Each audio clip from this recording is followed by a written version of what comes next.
আমার পশু পাখিগুলো কত সুন্দর একত্রে সবাই মিলেমিশে খাবার খাচ্ছে, কারোর সাথে কোনো ঝগড়াঝাটি কিছু নাই। এরকম সবাই যদি আমরা মিলেমিশে থাকি যার যার জায়গায় যার যার অবস্থানে, তাহলে কারোর সাথেই কোনো দ্বন্দ্ব হয় না। এবং আমাদের জীবনে যার যত ভুল ত্রুটি আছে সবাই সবার ক্ষেত্রে সংশোধন করে চললে আমাদের কোনো ত্রুটিই হয় না। যেমন আমার হাঁস মুরগিগুলো কত সুন্দর করে খাচ্ছে, কারোর সাথে কারো কোনো ঝগড়া ঠাকরি কিচ্ছুও নাই।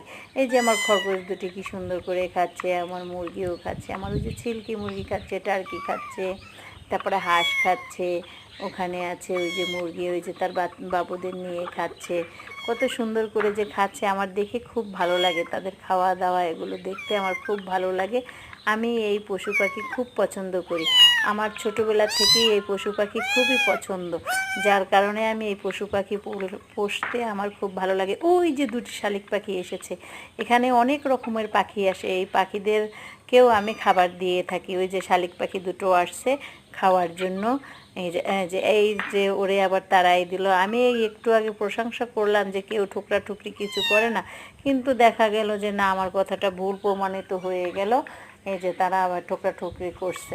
কিন্তু আমরা ইচ্ছাকৃত বা কিংবা অনিচ্ছাকৃত অনেক সময় অনেক দ্বন্দ্ব করে থাকি। দেখা যাচ্ছে ওরকম পশু পাখির ভিতরেও এরকম দ্বন্দ্ব হয়ে থাকে, যা বলে বোঝানো যায় না। যেমন যে খাবার খাবে, এর ভিতর অনেক খাবার দেয়া থাকে, তারপরও দেখা যায় যে এই সেই করতেই থাকবে, এরকম সেরকম ঠোকরা ঠুকরা, ওই যে ঠোকরা ঠুকরি করতেই থাকে। কেন, খাবারের কি কোনো অভাব আছে? তারপর এরকম করার দরকার কি?